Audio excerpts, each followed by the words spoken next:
Welcome to this special edition of School Matters. I'm here today at Linden Elementary to talk to Mrs. Katie Huber, the principal of Linden, and Mrs. Becky Huber, the assistant principal. So welcome, you two. Thank you. You're guinea pigs. We're actually going out to various schools and talking. Thought instead of coming to this studio, we'll go out and about. So we appreciate you guys letting us use you first. Yes.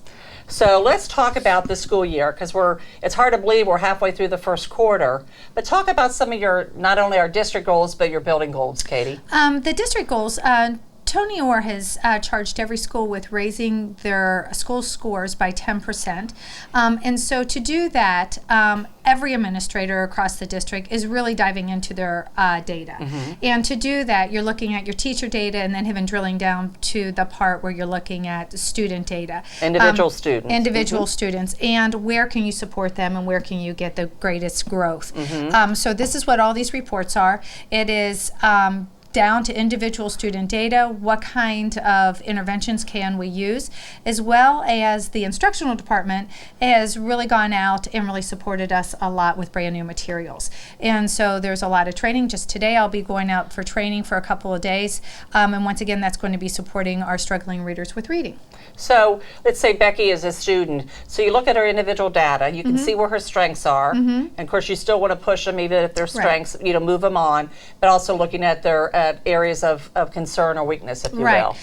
If it was Becky and it was her area of growth, we have reports that actually get generated that tell us exactly what area we need to finite. And so we will truly create during our intervention hour or half hour, which we call SLAM, it's Students Learning Academic Mastery, that we will focus on just that carrot, whether that's an enrichment or an intervention. And how often do you do SLAM? We do SLAM every day for the last 30 minutes, and that's district-wide. Oh, that's great. Yeah. That's very good. What are some of the other goals that you have? I know obviously increased test scores. What else? One of the other things that we're looking at is across the board, we're trying to increase our RTI system. Which stands for? It's response to intervention. And so what we're trying to do is find research-based instruction that supports those academic goals.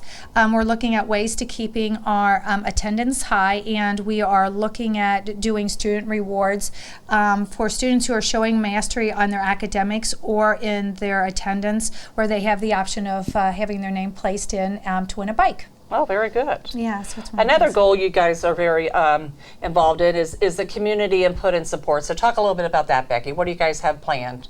Well, we just recently had our Grandparents' Day on Friday, September 9. That was a huge success. We had over 350 parents in the building that day.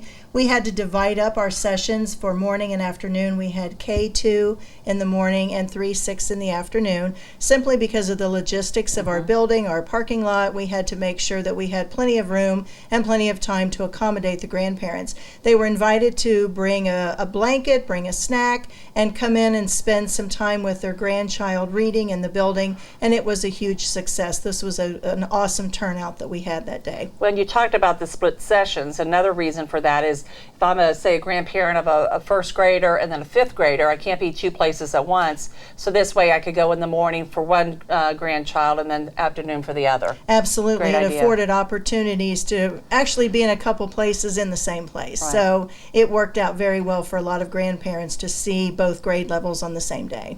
Well, it looks like from the pictures too that everybody had a good time, Right. in spite of the weather. The pictures behind us tell the story. There were a lot of happy grandparents, and the kids get super excited when their grandparents are able to come and be a part of their day. I know you said it was raining a little bit that day, surprise. It sort of ruined your yard sale too that you're going to reschedule. So talk about the yard sale, again, as part of the community. It's part of the community outreach. The yard sale is simply for $20 you can buy some space on our parking lot, and then we're opening it up to the community so everybody can come, peruse and shop and buy. And what doesn't get purchased, we already had it set up that we would be handing it over to Goodwill. Oh, that's great. In the neighborhood. So you had to reschedule that because of the rain. So we had to reschedule because of the rain, the 4 inches of rain. Yes, that's right, very much so. And then something else you're doing too is the free lending library. So talk about that. We are really excited about this. They're popping up all over town, and initially they look like little birdhouses, but they're called lending libraries. And we here at Linden are looking to get that project started here in our community. We are looking at churches or individual parents who would be willing to put one of those up. This is a concept that is growing all over, and we here at Linden would like to be a part of that. And again, I think it reinforces reading not only to the students or the children, but if they see their parents or grandparents reading, they're great role models for that. Absolutely. We have a community who's actually a staff community that's working on that, or committee, and they are looking at placing 2 right on our school grounds, along with a bench. Oh, that'd So, be neat. Yeah, so that if you're waiting, hey, I can open up that book and sit down on the bench and wait for my son or daughter to come and be dismissed. And another thing you're doing is trunk or treat. Trunk or treat. This is one of my favorite events. This is everybody comes and takes a slot in our parking lot, and the staff comes out. They're dressed and they're kind of perusing, or they have a slot and they're handing out candy. But it is a great event. We had it 2 years ago in our parking lot, and last year we chose to join hands with a community church. But the event was so large, and once again, because of rain, we ended up inside. And so anyway, we decided to bring it back to where we have some more space. But that is a fun event, and there'll be costume. Kiddos can win costume awards. There's going to be a DJ here, some hot dogs and water that you can purchase, and hit everybody up for some candy all at the same time. We're making it a big night. It's a Very big good. night, Well, it yeah. sounds like you're really, like you said, reaching out to the community.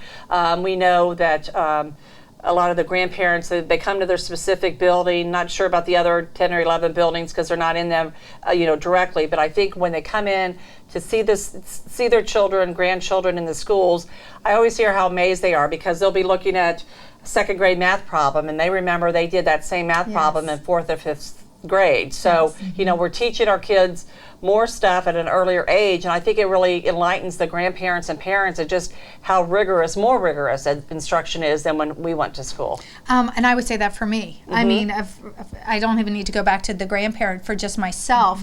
I can remember doing certain academic challenges much later in my career. Right. You I know? think your average person doesn't really understand that, so they don't understand these test scores or how they're doing so badly. But truly, it used to be you would go to kindergarten to learn your ABCs, the 1, 2, 3s, and now you need to know all that. So we are pushing more information at a younger age. Yeah, Right. we're looking for readers Right. in kindergarten. Exactly right. And so that's the essence of why the preschool world is so important to set those kiddos up for success. Right. And every year, the kindergartners, part of their learning not only the academic piece, but they're learning how to do school. Oh, And right. so it's the what does that mean? You want me to sit on that carpet till you tell me I have to get up, or Yes. you want me? I can't just walk around this room and touch and see what I want to see Right. whenever I want to see it. So Social skills, emotional skills, Right. yes. Right. There's a lot that occurs in that kindergarten year. Right, And yeah. so, and like I said, placing a lot of importance once again on preschool. And I know you guys do a lot with character, so talk about the character assembly, the anti-bullying assembly you just had. We did. We just had Keenan West come into our building just a couple of weeks ago, and he delivered an anti-bullying message, and one of it is never ever. And so my students kind of got caught up on that, but you could go to see him on YouTube video, and he has a 5-6 minute video that's well worth anyone's time. But he talks about kind of shutting down and standing up for the kiddos who are the victims. And talk about the bucket, because it sort of goes hand in hand with what Yes. he's saying. Well, our theme for the year is Fill the Bucket. And Becky, you want to share just a little bit about the Fill the Bucket theme? It's the theme that we are employing with our staff and staff with students, wherein we take this concept and we use it to build others up to what we call fill the bucket. And we've also taught students as well that rather than allow someone to empty your bucket, we teach them to put a lid on it, to gain that self-confidence that they need to carry on. But we're also employing special tickets that we give. Teachers will award those. I've been a bucket filler, and then on Thursday afternoons we have drawings, and we celebrate our bucket fillers here at Linden and the things that they did to earn that ticket. We celebrate with them. Oh, that sounds great. One of the things that we're doing also to support it, I mean, it's ongoing throughout the year, monthly, Right. what we're doing, but one of the big things I like to stop and camp on is the 6th grade play Yes. that we'll be doing. And it's a bucket filling play. And it's about kiddos filling each other's buckets, and I can fill yours and you can fill mine, and that you can also become a bucket dipper if you say the wrong thing to Right. me or do the wrong thing to me. So we just ordered the scripts, and our 6th grade will be working on that and producing that for the school. And will that be for the spring production then, or? I'm hoping to get that off prior to then. I'm hoping like maybe winter, and we'll open that up again once again to not only our family but the community. And we haven't talked about maybe taking it if there was another elementary that would like to see our message, share it with them. Right. And Keenan West, to go back to the anti-bullying assembly that you had, it was for every student, correct? Once again, it was Age appropriate? age appropriate. It was K through 2 in the first 45-minute session, and then we turned around and came back with a 3 through 6 on the second session with him. Keenan is local. He's from Cincinnati, so he's a hometown boy. Other schools and other districts have used him and employed him in the same message, and it was through a student's recommendation of, hey, you need to bring this to your school. And after watching the YouTube video, I thought it was pretty powerful. He is definitely up to date. He's hip. And nothing old school about Keenan West. And the message was very well accepted with the students. That's great. It sounds like it was a very powerful assembly. So let's go ahead and watch some of the video of Keenan West, the anti-bullying message. When the going gets tough and the tough get gone and you feel like you are all alone, when you're in trouble, can't see your way, and you can't make it another day. Through the rain and through the fire, even in your toughest day, I'll be right here by your side. I'll be with you all the way, through the ups and through the downs. I'll be here until the end. Keep in mind, no matter what, through it all you've got a friend. Never ever, never ever, never ever leave you alone. Never ever, never ever, never ever leave you alone.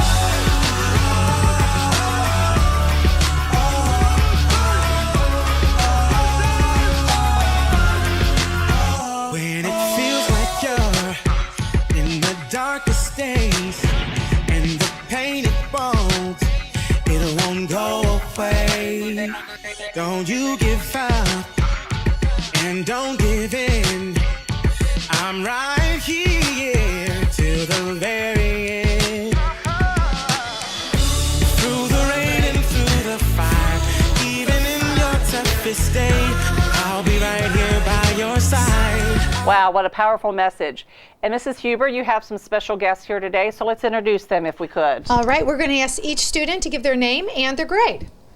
My name's Caden and I'm in the 6th grade.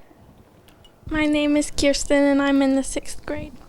My name is Jackson and I'm in the 6th grade. My name is Raj and I'm in the 6th grade. So tell us, what did you think about the message that Mr. West sent? I think it was a good message to all the people who have been bullied or bullied people, because they know what it feels like to be bullied, or what it would feel like to be bullied, and how those people that get bullied feel, and it can make them doubt stuff about themselves and believe stuff that other people say. And then you say, Mrs. Huber, there's a difference between being picked on once or twice versus being bullied. And that's one of the messages that we have tried on each grade level to really kind of teach. Bullying is a whole different definition than just kind of a mean student for the day or the mean student for the week. And however, we take all of those seriously, all those events, but it definitely falls into a different category. When it talks about the bucket too, putting the lid on the bucket. Putting the lid on the bucket. Yeah, so if somebody keeps picking on me, I'm just going going to put the lid on my bucket and I'm not going to worry about it. Right, and I'm going to keep going. Because really what it says is that the person who is being the bucket dipper, really it's their bucket that's empty. And so we've come to know that, we've talked about that, we've had books, we are reading books about that, and it's how to fill each other's buckets. And what was the underlying theme, or what was the message you guys always screamed out? You guys, what was Never it? ever. Never Never ever. ever. Never ever, right? Never ever bully, right? Yeah. That sounds good. So you enjoyed it, and it was well worth having that assembly. Of course, you probably hated getting out of class, though. No, not really. But I really liked the song. I went home and I actually watched it on YouTube a bunch of times. Well, that's great. Yeah. Did you share it with your family as well? Have And some I nice liked conversations? And I liked it on YouTube too. Way to go. Very I good. appreciate that you enjoyed that Yeah. that much, that you took that message home. So that's powerful. All right.